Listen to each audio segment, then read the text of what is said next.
Ladies and gentlemen, boys and girls, dogs and cats, the entire population of the world, I am the greatest of the greatest, the best of the best, and I am none other than Josh Samuel.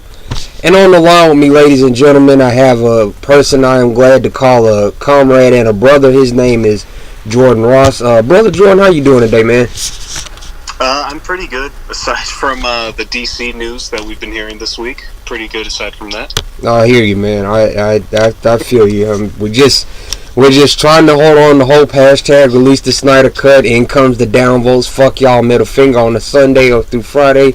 But yeah, it's just hoping for the best. Brother Jordan, man, we did a video a few weeks back, and we talked briefly and everything after the video, and I wanted to make this video about the X-Men because, this taking it back to December of 2017, we all thought we were being pranked when this unprecedented, I guess is the right word, announcement came about that Disney had intentions to purchase Fox. I mean, I looked at the headline and I literally thought it was a joke.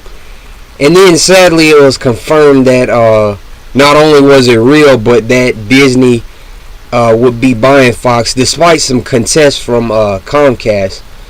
And starting out, Brother Jordan, let me ask you this. Do you like the idea of X-Men in the MCU?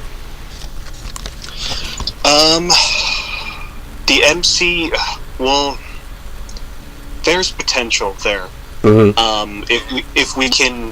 If we can bring some of the kind of weight, emotional weight, and the gravity of the X-Men films, if we can bring some of that into the MCU, I say absolutely. Because the majority of MCU films are very light, they're very lighthearted, they're very jokey. There's nothing wrong with that for some of the films, but most of them are that way. Mm-hmm. And seeing some variation in tone would be great. But on the opposite end of the spectrum, seeing the X-Men as kind of jokey, campy, lighthearted, kind of goofy characters, kind of how Marvel has portrayed a lot of their other characters, that doesn't interest me so much. So I don't know. I mean, personally, I really like the X-Men films as they are, as they have always been so far. So I see no reason to change that. So that kind of is concerning to me. So I guess I'm kind of on the fence, but leaning towards I'm not really interested in seeing them in the MCU.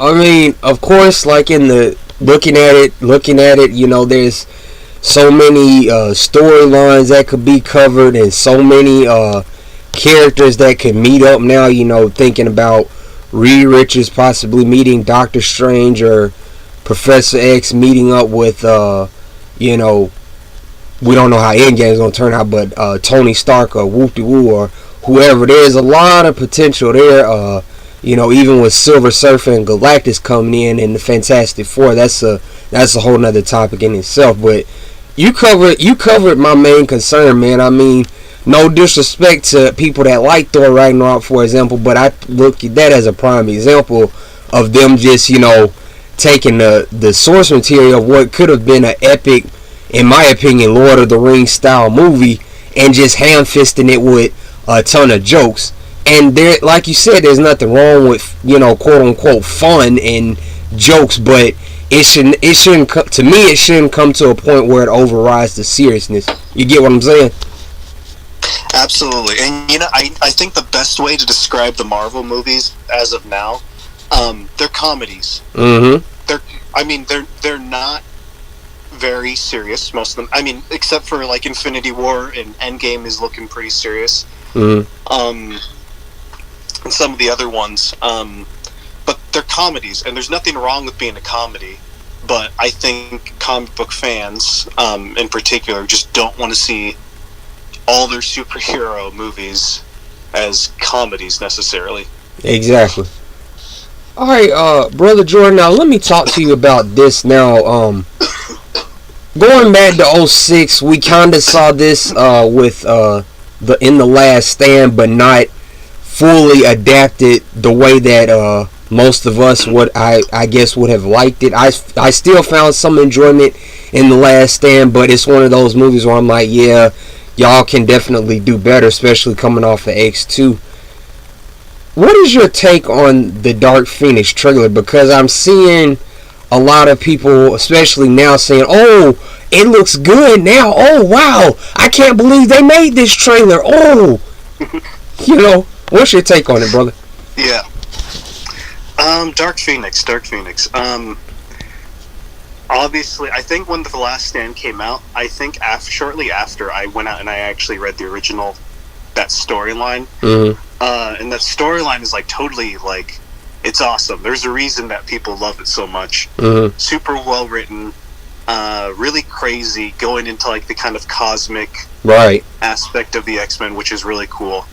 And that's something that I really hope they retain in the movie. It kind of looks like they're hinting at that, where they go into space. And I'm really hoping that, like, we haven't seen a whole lot of cosmic stuff in Dark Phoenix because they're holding out for the actual movie. Mm-hmm. Obviously, I don't think they can do some things in the book, like, exactly beat by beat. And I think they also have to maintain the emotional weight of everything. I think they have to do a little bit more character development with Jean Grey and the younger X-Men. Mm-hmm. Because in the books, and even in Last Stand, we had a connection to Jean. And so I think that was part of what made that arc so emotional. Mm-hmm. I think, oh gosh, it's been so long since I've read it. I think that was the big thing, was Cyclops. I mean, when you read the Dark Phoenix saga, it's so much of it is about Scott and Jean and their relationship. And then when you watch X-Men Last Stand, they kind of shifted a little bit, so now it's like Jean was a beloved friend, but Wolverine's kind of crush that he loved, the woman he loved. Mm-hmm. And so Dark Phoenix, they really have to build up that relationship, because what we saw in her in Apocalypse was, I mean, it was good. It wasn't like nothing stood out, though. I didn't feel like we got a huge sense of who those characters were. And I think I would like to see some of that in Dark Phoenix going forward. But what do you think of the new movie coming out? I'm more excited for New Mutants, and it's been that way since it was announced that those would be the two coming out, aside from Deadpool, which they were all initially supposed to come out last year, whatever. But totally agree with you. But the idea, the way that Simon Kinberg and people in the comments say, oh, he made this movie. Shut up. The way he's been describing it and everything, I really am interested in it. And this last trailer that came out most recently, with Jessica Chastain and everything, I really am interested in it. But I'm still more interested in New Mutants, so to speak. And Brother Jordan, let me ask you a question, because my memory is kind of fuzzy. Weren't the Starjammers a part of the Dark Phoenix story? Oh gosh, I have no idea. I feel like they were. I'm sure somebody in the comment section will say, but I feel like they were. Okay. Yeah, there's a lot of kind of crazy alien stuff in the books. In that one in particular, and I can't remember all the names of all of them, but I should. No, you could. Now let me ask you this, brother Jordan. Now, when talking about the X-Men movie franchise from 2000 all the way to now, what stands out to you the most? Oh gosh, there's so much. There's so much. Yeah. The biggest thing, when I think you've said this, like, you're a huge Days of Future Past fan, right? Mm-hmm. Yeah. So that's a movie for for my money's worth, anyways, I think that's one of the best comic book movies ever made. Mm-hmm. Super well done. And the way they were able to tie together the cast of the First Class movies Yep. and the original cast, I thought was absolutely genius. The way they were able to really culminate into this huge crossover. Mm-hmm. And it was really impressive because this is 2014. This was 2 years after the Avengers came out. I think a year after Man of Steel. I think Captain America Winter Soldier was the same year. Yep. I want to say The Amazing Spider-Man 2 was out that year as well. So we were in kind of the second phase of movies, of superhero movies anyways. There was the first era, which is like 2000 to, let's say, the Dark Knight movies. That's an era. And then the Avengers kind of era. And we're in the middle of the Avengers era when Days of Future Past comes out. And it's so impressive because X-Men and Blade were the two movies that really kickstarted the whole superhero genre again after kind of a break from superhero movies. Yeah. So it was really impressive that the franchise had lasted 14 years. And the fact that Days of Future Past was still kicking ass, like that was an awesome movie.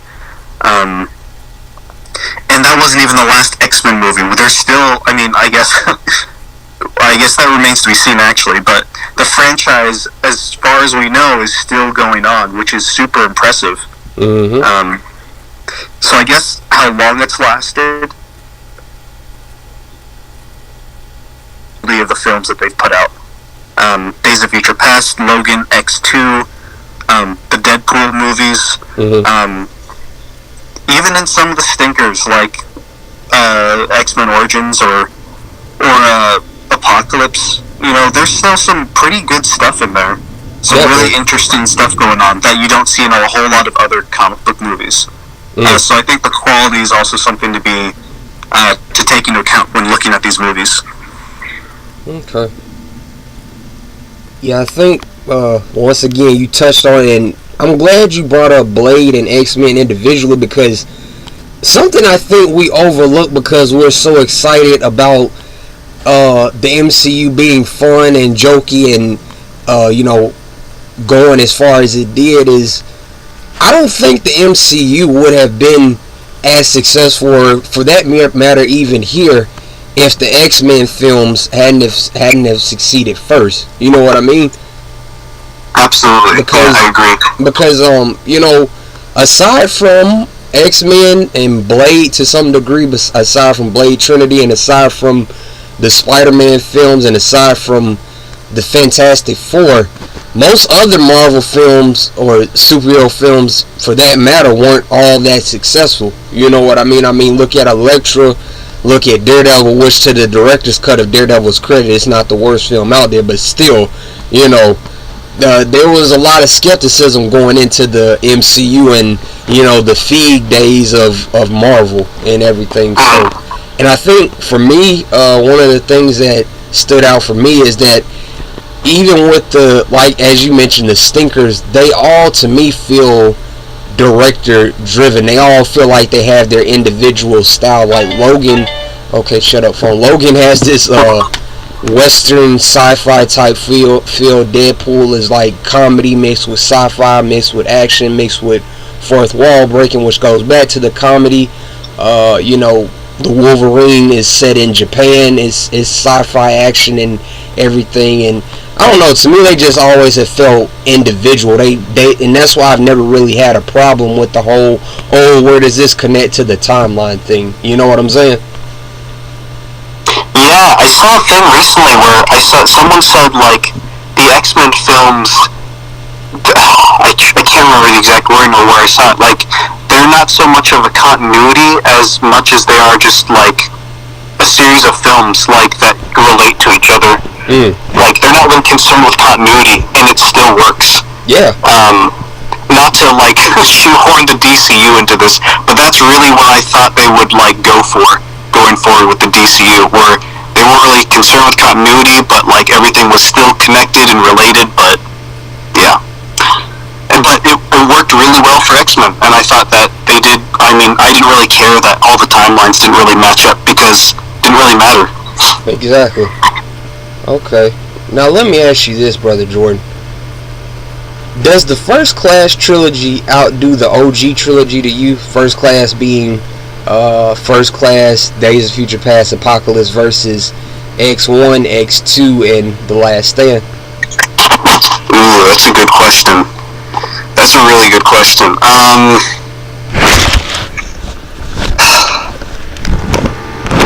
That's really hard because to me it's hard to separate all the movies like that into those trilogies. Mm-hmm. If I can compare the films individually, I think X-Men First Class is just a little. Well, I think the original X-Men is just a little bit above X-Men First Class, just a tiny bit. Like they're really close. Right. They're just a tiny. I think the original is just a little bit better. Okay. X2 versus Days of Future Past. That's tough. Another really tough. That is tough. That is a super tough one. But I think I have to give the edge again to Days of Future Past. Okay. And then X3 versus Apocalypse. I think X3 is better. Mm-hmm. Rewatching all the X-Men movies, I think Apocalypse might be the worst X-Men movie. Dang, bro. But it's still like I think a lot of that had to do, and I mean we can get into this later if you want, but I think a lot of that actually has to do with the humor. I think the humor was not balanced well at all compared to the other X-Men movies. Mm. And along with a couple storylines that were really felt kind of shoehorned in, but I think the humor had a huge play to that because I think the humor really sticks out in Apocalypse in a way that it doesn't in any of the other X-Men movies. That being said, I think I guess that's two out of three versus 1 out of 3 for the original trilogy. So I guess I'd have to go with the original trilogy. But again, that's such a hard question to try to pick. Definitely. One trilogy over the other. I mean, what are your thoughts on all that?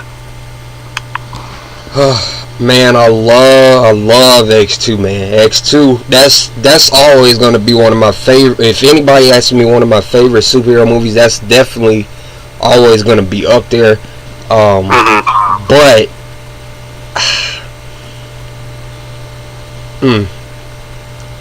I think I personally would give the edge to the First Class trilogy, and it's I don't know. I'm a little bit. It's the same with me for Suicide Squad. I'm a little bit more forgiving of Apocalypse. I do think Apocalypse should have been a lot better, and it definitely could have been a lot better, especially in scale and everything. But I think I'm a little bit more forgiving of it, whereas The Last Stand, I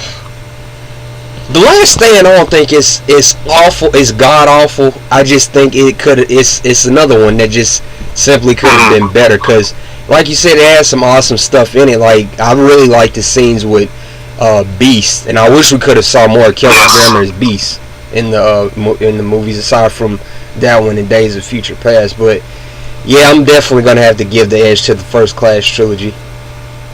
And let me clarify too. By the way, like I love Age of Apocalypse still. I recognize that it has its flaws. That came out 2016, so that year I think my favorite superhero movies were, I think, as BVS is at the top of that year. Same. I think was Deadpool that year too. Yep. So I would say Deadpool next, and then I'd put Apocalypse right there. I think those would have been my top 3 superhero movies of that year. Yeah. So I love Apocalypse. But just trying to look at, I think where it kind of fails as a movie is fitting into the tone of the other X-Men movies for me. Okay. And I agree with you about Last Stand. There's some awesome stuff in that movie, but it's a disappointment in terms of what was leading up to it. Following X2 was such a fantastic team up movie. Right. And hell, even Last Stand had a really kick-ass opening 2 scenes with them meeting Jean Grey. That was a pretty cool scene. And then the beginning with Angel kind of trying to cut his wings off as his senator father is like, "What are you doing in there?" Because he hates mutants and everything. Like, that's such an awesome opening to the movie. Yeah, I would agree with everything. I don't disagree with anything you said. I'm totally there with you. I agree. Okay. Now let me ask you this, Brother Jordan. I've literally gotten into arguments with people that are, as I like to refer to them, gate lord keepers of comics, the comic book reading overlords. I've gotten into quite a few arguments with individuals online over this, and I recommend people take as much time offline as needed. What is your response to an individual who complains about the costumes?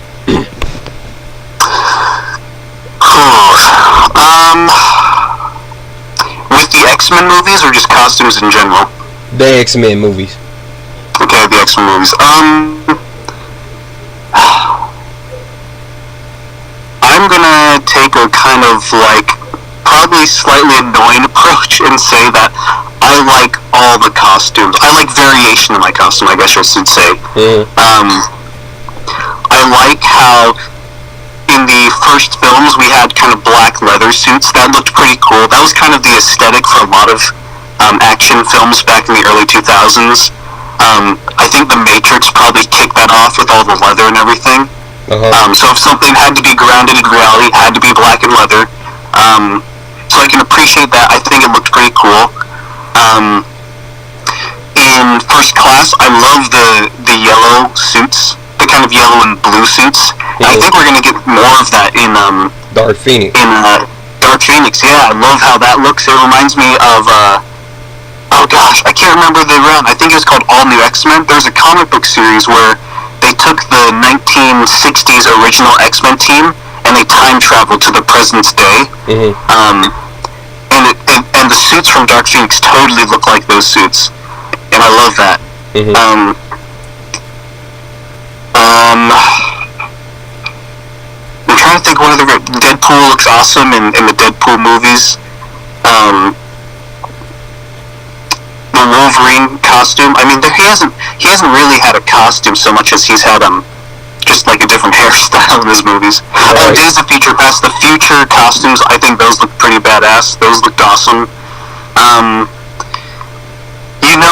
I don't see why.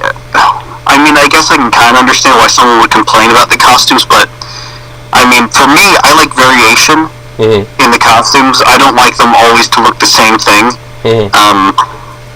So you know what else looked awesome is the X-Men suits in that Negasonic Teenage Warhead had in the Deadpool movies. Yes. Those costumes looked kick-ass. I think those are the best X-Men costumes we've had, actually. Those looked super, super cool. But yeah, I like the variation because I think they changed the costumes to fit the tone of the movie. So if in the original X-Men movies they had like yellow spandex and blue and stuff, that just wouldn't fit. So the costumes have to change based on the tone of the movie. So yeah, I mean, I take it by film usually, I would say. Where do you fall in line with all that? I've never really had a problem with it, and to the film's credit, like Apocalypse towards the end, showed them in their respective costumes, Cyclops, Nightcrawler, Quicksilver, blah blah blah. And you talked about the tone of the movie, and for me it's more about if the movie is fucking good or great, why is that really the biggest thing about, should that really be a complaint if the movie is good or great? You know what I'm saying? I mean, would it have been badass? Would it have been badass to see Wolverine in his iconic yellow costume like they teased in the Wolverine? Absolutely, but the movie was still good either way. Would it have been awesome to see him, in his yellow costume in Days of Future Past or X2? Absolutely, but the movie was still good or great. So at the end of the day, to me, no, that was never really a concern, and I was always pretty baffled that people chose that of all things to complain about. But yeah, that's my thought on that. Now let me ask you this, Brother Jordan. I feel like you're gonna give a 10-minute monologue, so I'm gonna completely mute my mic after I ask this because you talked about it earlier. Why is Days of Future Past one of the best Marvel films to you? Oh gosh. I told you. Go ahead, brother. Oh shit. Okay.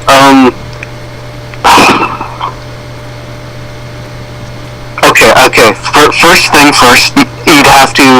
I think the first thing mentioned is the kind of ambition of the film. We were at a place where X-Men Last Stand considered a critical failure for the franchise.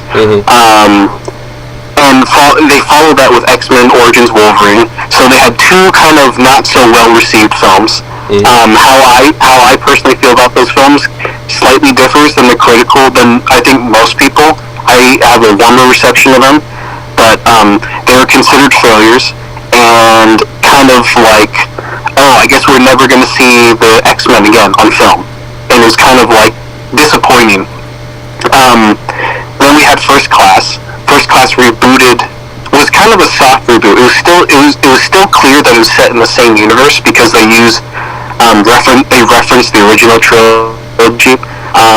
But it was clear that they were kind of doing a reboot of the original film, of kind of like that film series.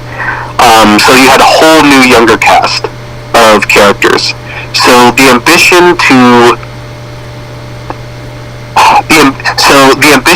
make this kind of crossover between the original cast and the new cast of the movies, I think is something that's totally worth mentioning, because they got like everybody from the original films. They had Halle Berry, they had Professor X, Magneto, they had Hugh Jackman, they had they had Rogue, they had Iceman, they had Colossus, they had Kitty Pryde, they even had Kelsey Grammer showed up for like 15 seconds to say, hello Logan, late start. He did that in the Beast costume. You know, they had everybody from the original trilogy show up. So the fact that they got everybody from the original trilogy to show up to kind of give a kind of nice little closing chapter on a nice proper final send-off for their characters is just really impressive, because the movies did not do well, and it didn't seem like anyone wanted to return except for Hugh Jackman. So the ambition in that is really, I think, strong and important. And going along with that, the next thing I think you'd have to address is the emotional weight of the film. Yes. The movie is incredibly powerful. The X-Men movies have always been about marginalized communities, about the oppressed, the people who are spit on by society. That's a very kind of, that tugs at your heartstrings. It's very important. I think that's a story that we can all relate to, or at least sympathize with, even if we don't relate to it. The idea of all these kind of outcasts, these outsiders, these people who are spit on and treated like shit, the idea that these characters are fighting back and trying to fight for their right for equality, that is a story that I think is really compelling. And all the films kind of touch on that, but Days of Future Past is where they really go all out, because we see a bleak future where these people are totally being hunted down, put in cages, killed, murdered, totally enslaved. It's just so bleak and depressing. So we see the original cast of the films go back in time to their younger selves in the 70s, and I think it's the 70s. So just after the Civil Rights Movement. I think that's during the second or third wave feminism. I don't really know enough to say. So it's in this time where people are fighting for their rights. People are standing up for equal equality. So it's a perfect time to set a movie about mutants. So in terms of like the allegory of like the oppressed, I think it totally works. The way the film uses the time, the way it ups the stakes, where it's not just about the X-Men or just how we're perceived. It's about life and death of people. I think the way the film treats death and murder is very powerful, because you see that kind of Malcolm X versus MLK view. You see the Professor X, who's very MLK, who's very murder is never okay. Sure. And we see that reflected in his how he convinces Raven to spare the lives of all those men. Right. That was a powerful scene. Oh yeah, totally touching. Mm-hmm. And you see Magneto's kind of more totally his more Malcolm X approach to how we should treat the humans. That plain conversation they have. So that's powerful, where he and Charles are arguing about the nature of what is justice, what is right.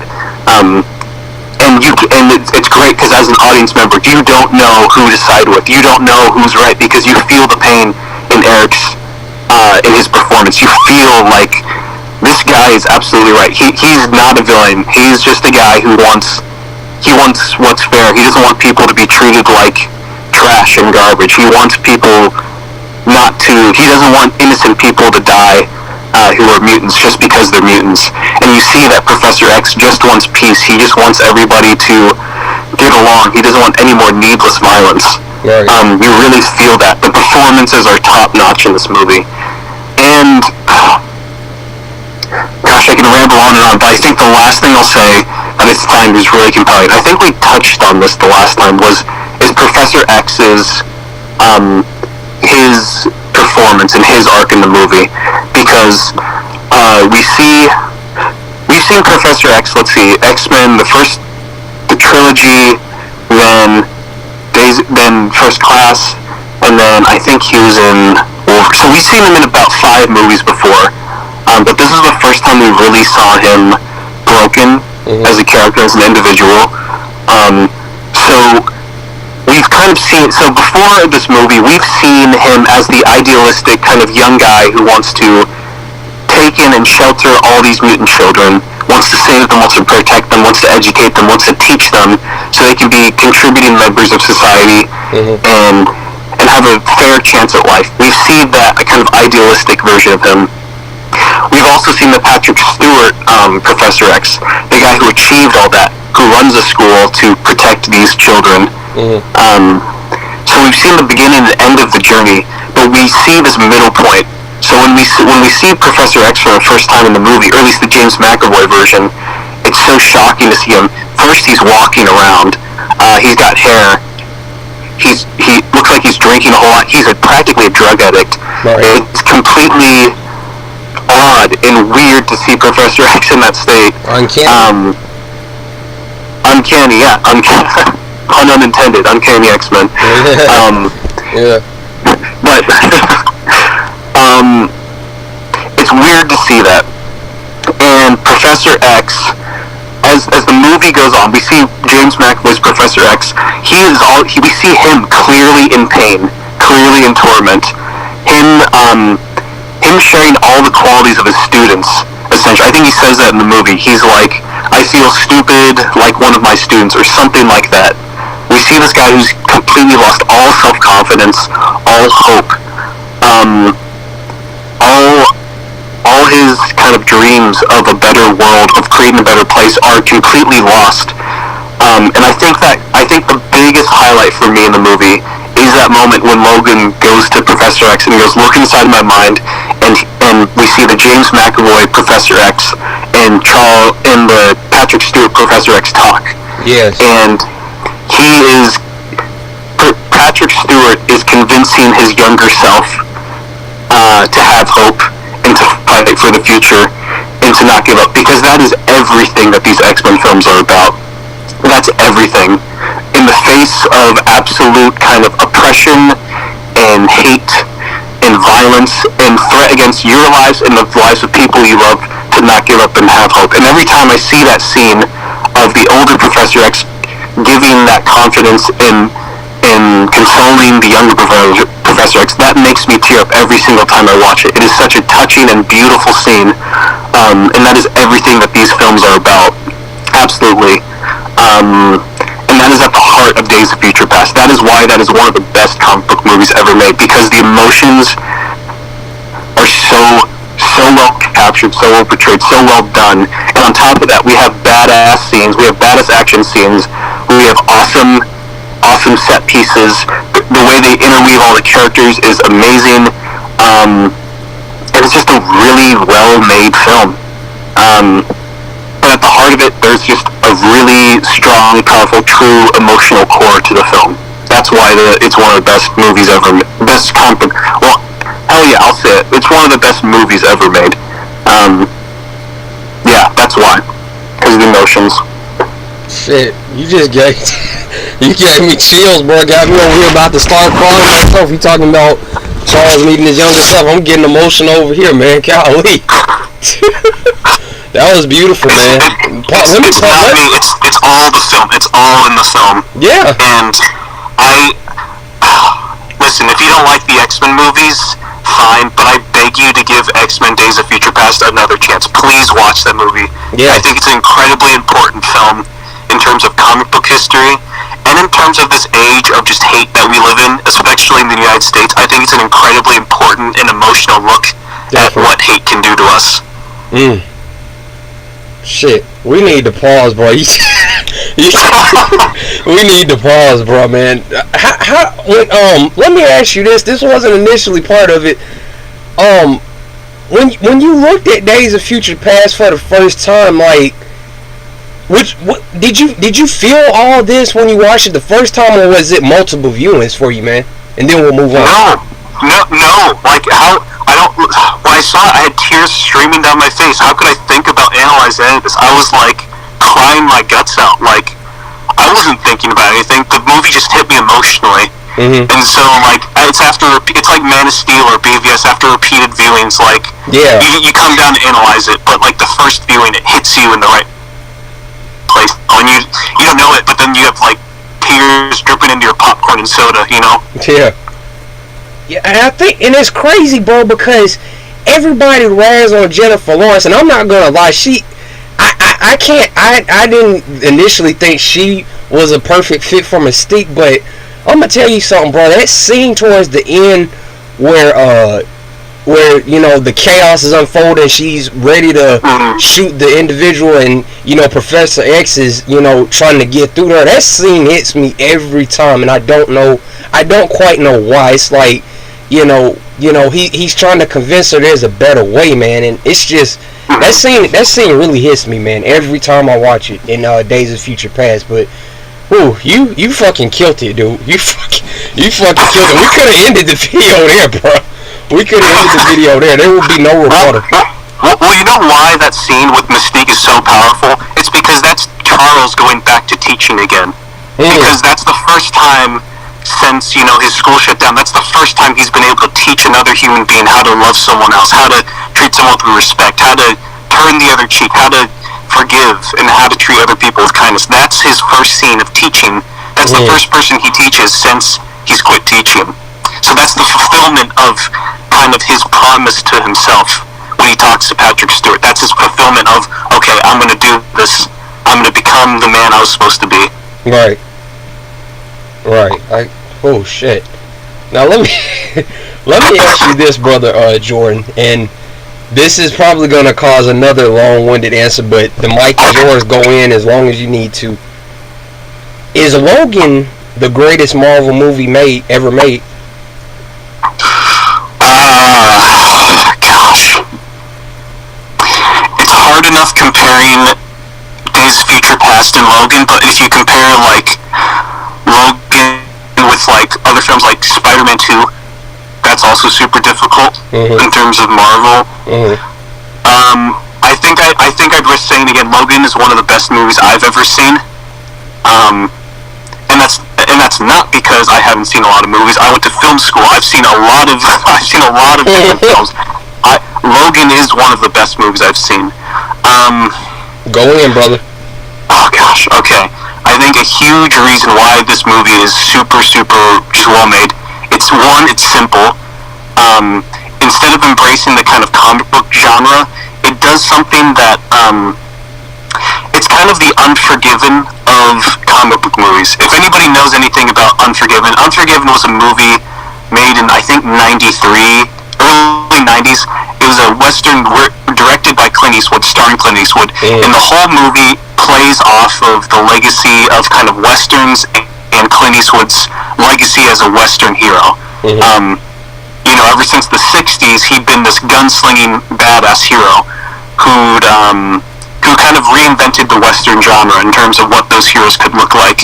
And Unforgiven was to look at kind of that legacy, and it looked at the tropes and the aspects of Clint Eastwood's filmography, his westerns, and the violence in those movies. Mm-hmm. And it kind of looked at those and looked at the effects of all that violence, that all that could have on all those years of violence could have on a person. Logan does the same thing with the X-Men character Wolverine, and it's kind of fitting because Logan is kind of a swan song to Clint Eastwood's, to the X-Men films, mm-hmm. and kind of Hugh Jackman's legacy on the character. And in the same way that Clint Eastwood was kind of saying goodbye to the Western genre with Unforgiven, Hugh Jackman is doing that. We see, it's funny because we kind of see a similar thing that we see in Days of Future Past, but just we see a very bleak future. Mm-hmm. We see, I think it's confirmed in the movie that there are no mutants living on Earth. Right. So we see, it's kind of almost a slap in the face, because after Days of Future Past, you're like, yeah, this is hopeful, like the way it ends and everything. But then we go to Logan, 20 years later, or whatever, however long it is, and all the X-Men are gone. Everybody's dead. No more mutants. So we see that we're living in a future where Charles Xavier, he feels like he failed his students. I think he had a seizure that killed all the X-Men. Mm-hmm. So it's very sad and depressing, because we see the effects that I think it's either Alzheimer's or just seizures or dementia. We see the effects that those would have on a person, on the most powerful mind in the world. We see that he, an educator, I'm trying to think before I just keep on rambling. Go ahead, take your time, brother. Yeah. Professor X's journey in the film is incredibly sad, but there's also a light of hope, and I'll get to that kind of hope in a bit. But because now after Days of Future Past, we've seen the young Professor X, mm-hmm. the idealistic young man. We've seen him as a broken individual, and who pulls himself out of that. And we see him at his school for gifted youngsters. We've seen him flourish. We've seen him become the great educator, the great man that he was supposed to be. And in Logan, we see that he eventually failed at the very end. Mm-hmm. He killed all these X-Men. The people that he was supposed to protect and save were the people that he killed. And now he can't even stop himself from having a seizure without ibuprofen or just some medicine. He can't stop himself. Right. He's a dangerous human being. He's become almost like an out of control young mutant who can't control himself. Mm-hmm. He's become the thing that he tried to teach.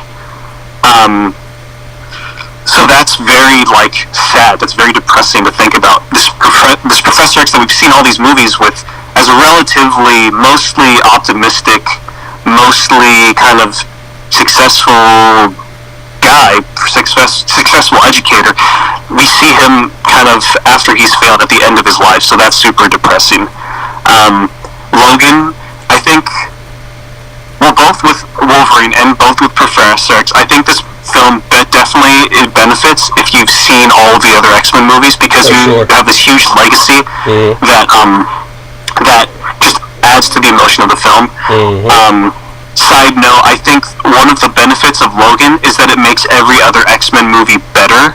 I think that's what makes the movie truly great, because after watching Logan, I think I think you can go back and watch X-Men Origins and even Last Stand.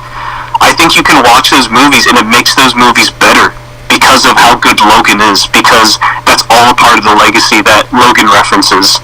So if you watch Wolverine's journey throughout all his movies, the young kid who went on the run with his brother, who spent his entire life fighting in war after war after war, never really not able to be getting close to anybody, without all of his friends and family dying. Yeah. That's the toll that would have on a person, that plays out in Logan. So we see this guy who wouldn't say he's afraid to love, but he's very just closed off.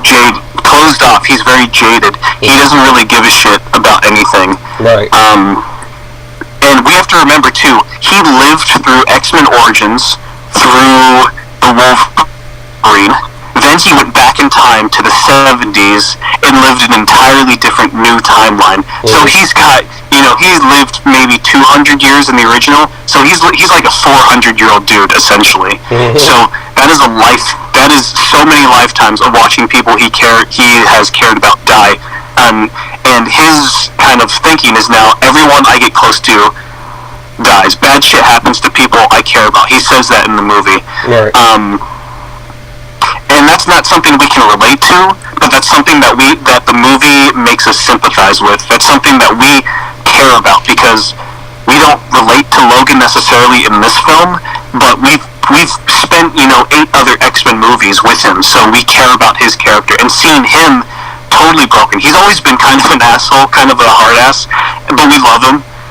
But in this, he is totally broken. He is totally not himself. He's at the end of his line, and so he is seeing that is very just kind of, that's also very sad. The hope comes in with Laura. Mm-hmm. The hope comes in with this new generation of mutants. It's something that's totally, again, this gets to the heart of the X-Men movies. The climax of the movie is Logan trying to save these young mutant children from the people who are trying to control and oppress them and take control of them and probably kill them. So the fact that that's the last thing that Logan does is very fitting for him as an X-Men, because that's what the whole movie is about. Well, for Charles Xavier, he's found, it's been years since there's been a mutant, so he finds a young mutant. He finds where these new mutants are, and he's like, okay, this is my journey. This is going to be the last thing I do. I don't think he even thinks he's going to die, but he's 90 years old. He knows he doesn't have very much time, so he's like, if this is the last thing that I do, then I'll be happy. If I can just help out this young mutant girl, if that's the mission that I set out to do at the very beginning, if I can just complete that, I'll do it. And to see, and the fact that he dies, he doesn't even get to see that mission through. That's super tragic. But then again, Logan is able to pick that up. Logan is able to carry out that mission, and that is also very touching. It's heroic. What he does. And again, because it's a kind of a beautiful way to end the X-Men movies if you look at it in terms of the timeline. Yeah, because it began with all these mutants coming together in first class, and at the end, and in Logan we see that there's no more mutants, they're all dead, but by the end of it there's a new generation of mutants who have been saved by the X-Men generation, so to speak. Mm-hmm. So I think that's very powerful and touching. It's all about how I think Deadpool 2 actually plays with this a bunch as well, but I think Logan is all about how, we may not be able to redeem ourselves after a long history of violence or things we've done, but we are redeemed through children. Children make us better. They come into the world with a clean slate, and they have a chance to make the world a better place. I think that's something that Charles Xavier definitely practices through all of his years of educating. And that's something that the movie, I think Logan and Deadpool 2, I think they definitely comment on, because Laura and the other mutants, they come into the world with a clean slate, mm-hmm. and they have a chance to make the world a better place, just like the X-Men did. Same thing with, I can't remember his name in Deadpool, but the little chubby Ricky Baker kid, that's his chance for, Yeah, I know what you're talking about. Wade Wilson is a murderer, essentially. He's an assassin, but Ricky Baker gives him the chance to be a better person. And that's all about what Logan is about. That's all about what Deadpool 2 is about. And to an extent, I think that's what a lot of the X-Men movies are about. It's about not letting the kind of sins of the previous generations kind of soil the young minds of today and the children. On top of that, another two quick things I want to add. It's also, Logan is also just a really compelling father-daughter story. Definitely. And I I think the whole film benefits from being both R-rated and really stripped down, really simple. They were able to do a lot of really great creative things in the movie. And the second thing, bringing it back to kind of the relevance of today, the whole climax of Logan is a bunch of Latino children trying to run across the border while they're chased by an enemy named Donald. I can't think of a more relevant film like climax to comment on how we treat not only oppressed people but like specifically Latinos. So I think there's a lot of social relevance in Logan as well. God damn. Golly, bro. Yeah, God, I can't. I'm speechless. All right, let me ask you this, brother Jordan. And this is gonna cause some butthurt. I know some the MCU fanboys are probably in their chair getting ready to type a long-winded response. But as I always say, that's fine. Why do you think fanboys, and I'm not saying this particular group, but I'm pretty sure you can guess who I'm talking about. Why do you think fanboys immediately get all in their feelings, especially now, when mentioning the X-Men movies? I can't even pretend to be inside the mind of a huge MCU fan. Like, that's so hard for me, because for me, so my thing with the MCU films is I enjoy them for the most part. Right. I think they're fine.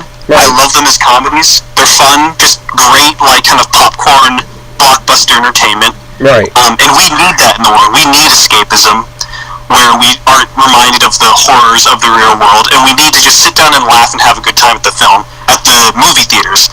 And I love it. And we also love to see our kind of comic book characters on the screen. That's awesome to see. No problem with that. My problem is when all the films are exactly the same way, like the MCU. That is my problem. It's not necessarily anything against the MCU's films in particular. My problem is when suddenly, if a movie isn't like the MCU, it's therefore bad. Right. That's my problem. Right. And I think the MCU films in general, this is a whole nother video, this is a whole nother topic, but I think the MCU, similar to kind of how Chris Nolan's films, I think the MCU has kind of been almost a detriment to other comic book films, different comic book films, in the same way that the Dark Knight trilogy was almost a detriment to other comic book films. And I'm not saying the Dark Knight movies are bad whatsoever. I don't mean that whatsoever. I think they're fantastic, super well made. Right. But I think there was a feeling with comic book movies at the time that every single comic book movie had to be like the Dark Knight. And now we see a lot of different studios saying, "Oh, we have to make our movies like the MCU," and I think that's a problem. Yep. So, again, my problem is not with the Dark Knight trilogy whatsoever. It's not with the MCU. My problem is that the audiences or the studios feel that every movie should be like the MCU. So I think the fact that I think diehard fans of the MCU look at the X-Men films and it doesn't check all the boxes on their MCU kind of like perfect checklist. So I think that's where they're coming from. I don't really know if you're an MCU fan that hates the X-Men. I guess leave a comment, because I'd love to know what your kind of what's going on, where you're coming from. But again, I think I've said this. I think I bring this up a lot, but I love variation. So I love to see new and different things. I don't like everything to be the same. So I can. That's why I can appreciate the MCU films. I also appreciate the X-Men films. I appreciate the DCU. Hell, you mentioned the Daredevil Ben Affleck movie. I love the director's cut of that. I think that's great. Right. But I love how we have the Ben Affleck Daredevil along with the Charlie Cox Daredevil. I think it's really cool to have those variations in character. Right. So maybe I'm the wrong person to ask for this, but I think it comes from that thing where people just want more movies to be like the MCU, and they're not. I think that's where a lot of they're coming from. Yep. Now let me ask you this, Brother Jordan. Why do you think the Deadpool films have been so successful? You think? Aside from Fox, mostly. Yeah, one would have to be kind of the anticipation of the character, because we were all bummed out with his. Well, actually, I think I might be alone, but I actually liked Ryan Reynolds as Deadpool in X-Men Origins Wolverine. Mm-hmm. It's when they sewed his mouth shut and made him block a pool. Yeah, exactly. That's when I had the problem with it. So seeing that little hint, that little tease of Ryan Reynolds as Deadpool, that was something to anticipate. I think that was something we were all interested in. The fact that Fox took a risk on the character, and they made it R-rated. Mm-hmm. They let the director and writer and the star kind of do what they wanted. Mm-hmm. And I think that was why they were successful in terms of audience reception. And I think the movie was also I think this has to play a part in it. The budget, because the first one had a relatively low budget. Definitely. I mean, they had some stuff in the script that they had to cut out because they just didn't have the money. Mm-hmm. So I think the budget had to be another big reason, because if the budget was lower, they didn't have to make as much money. Mm-hmm. And since I think at the time Deadpool had the highest opening R rating for a movie ever, mm-hmm. so the fact that it made so much money had to be like encouraging for the studio in terms of going forward with the character. But again, you could have had the R rating, you could have had the low budget, and it wouldn't have mattered if they weren't true to the character. And I think that's at the heart of it. They were true to the character of Deadpool. They just made solid, good films.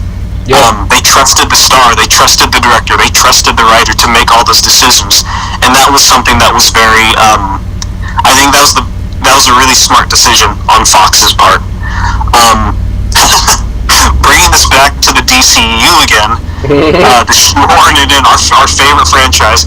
That's why I'm like, I wish Warner Brothers would just have faith in Ezra Miller and trust him, and put together a creative team like they trusted Ryan Reynolds to put together a creative team for Deadpool, because that's what they're sitting on. They're sitting on another kind of Deadpool situation, where you have the star of the film take it upon himself to kind of assemble the team of the filmmakers to make a really good movie. All you have to do is give him a lower budget and give him a little more creative freedom, and we'll be all set. We'll be all good. But I digress. Back to Deadpool. I think the Deadpool movies are successful because, one, they're just really good movies, and also they're true to the character. Mm-hmm. Okay. Now, let me ask you this. Does Deadpool fit the MCU? I mean, yes and no.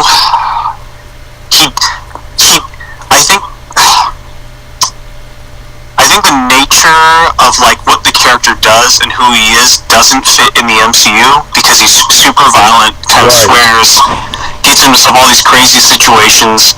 But at the same time, he breaks the fourth wall, and that gives you a little bit of creative freedom. Mm-hmm. So if there's kind of a discrepancy between the two franchises, you can just have Deadpool make a joke to reference it, and then we all move on, which totally works. So he does and he doesn't. I don't think he particularly fits well into the MCU, but I guess, that remains to be seen. Yeah.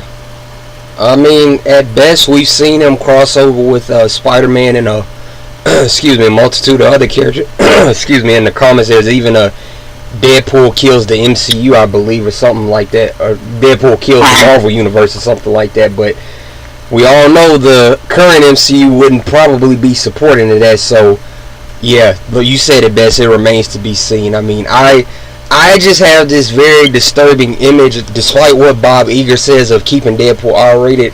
I just have this image of Deadpool just bouncing in the MCU, trying to say a swear word, and they bleep it out, and everybody says, "Oh, give Ryan Reynolds the Oscar." Oh, that's how Deadpool should be. So, but yeah, it definitely remains to be seen. And Brother Jordan, we're gonna take a brief pause and we'll start back up. Let me pause it really fast. Sounds good. All right. Now, Brother Jordan, let me ask you this, and I kind of touched on this earlier because I feel like they do. Do the X-Men films to you deserve more credit as a whole? I'm trying to think. You know, my kind of gauge on how people perceive them is kind of, I don't have a good gauge on that, but I think I would say yeah. Mm-hmm. I would say yeah, because I think we're very busy talking about the MCU or the DCU or even Sony's Spider-Man films. We're very busy. We're often, I think, the audiences are very preoccupied with talking about those franchises, mm-hmm. and we don't talk about X-Men so much. So I think they deserve a little more credit, a little more, place in the conversation. Because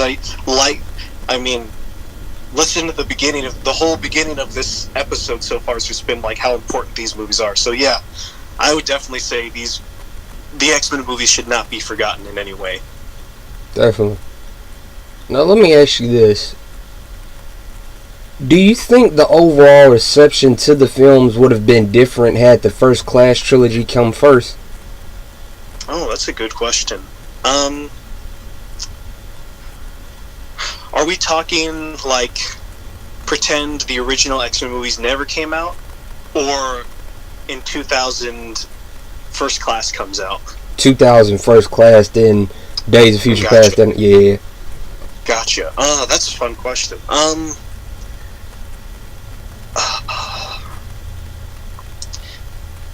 don't know. That's a hard one. I don't honestly know, because we are at a place, excuse me, where it was really hard to take comic book movies seriously. Mm-hmm. And I think First Class really embraces some kind of the more goofy aspects of comic books mm-hmm. in a way that the original trilogy doesn't. So, I don't know. I think audiences really would have embraced the film, or they probably would have not liked it so much. That's hard to say. But at the same time, I don't think that intoned like it's too far away from the original Spider-Man movie, so maybe. I think they might have really loved it, but it's hard to say. Okay. Now, Jordan, I don't know how deep you've kept up with it, but I'm sure you're aware that Fox was, especially after Logan, there was just this seemingly unprecedented amount of spin-offs that they announced they were working on or developing. Multiple Man with James Franco, shout out to him. Gambit with Channing Tatum, X-23 Silver Surfer, alleged Kitty Pryde with Brian Michael Bendis, who recently revealed that he's still, basically working on the script. Noah Hawley's Doom, something I thought would have been fantastic and epic to see, and a few others. For me, it was X-23, Noah Hawley's Doom, and of course New Mutants. Which initial spinoff would you have most likely to see the most? Because I think Fox was finally starting to realize that they had potential outside of the X-Men core or the X-Men movies. I think they were finally starting to see that, hey, we could start a trilogy with this character. Hey, we could do this film and maybe spawn a trilogy with that character. You know what I'm saying? Yeah, absolutely. I, like you, I think New Mutants is a movie I've been looking forward to for a really long time, so really hoping we still get to see that movie, and I hope when we see it, it's still kind of like true to the original vision of a horror movie. Right. I think for me, Kitty Pryde, that's something I'm really looking forward to, if that's still happening. Also, X-23. And to that extent, an X-23 team-up movie, I don't know how you do this, but I would love to see like a team-up movie with X-23 joining, Negasonic Teenage Warhead and the Ricky Baker character and Colossus. I essentially take the Deadpool X-Men that we saw in Deadpool 2, just put X-23 in there, and I think that would be a great, like, fun little movie to see. Gambit would have been awesome. I think Channing Tatum is like so perfect for that role. The more I think about it, the sadder I get, because it's kind of like the DCU, because it's like, all these movies of what could have been. Yeah. Kind of makes me sad to think about all these X-Men movies. I think X-Force was a movie that was supposed to be happening for some time. Yep. A while ago. Yep. I would have loved to see that, and I was so. I love the joke in Deadpool 2, but I was like super pumped that we were getting X-Force in Deadpool 2. But of course, it was just, they all die within like a minute of being a team. Now, let me ask you 2 more questions, Brother Jordan, and then we're going to close out. What is your thought on Legion on FX? Oh gosh, I'm ashamed to say that I actually haven't seen much of it, but what I've seen has been pretty good. Like, I've seen a couple snippets here and there. Mm-hmm. But I actually haven't seen it that much, but I know I should. What are your thoughts on it? Because I know you're a fan. Yeah, it's an amazing overlooked show. The shout outs start with first of course Noah Hawley, then it goes to Dan Stevens, then my future wife to be Aubrey Plaza. I mean, they're all excellent in their respective roles.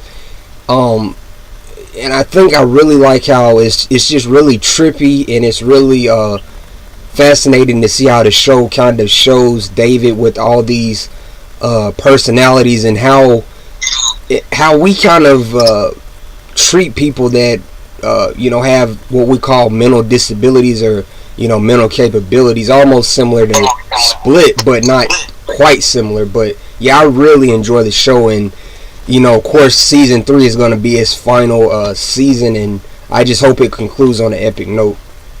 And finally, Brother Jordan, let me ask you this: what are your top 5 X-Men films? Okay, gosh, that's a tough one. I would say, I think number 1 probably Logan. Mm-hmm. I think Logan is a really good movie. Mm-hmm. For all the reasons stated previously. Mm-hmm. I think Logan's number 1. I think very close behind Days of Future Past, then X2. Mm-hmm.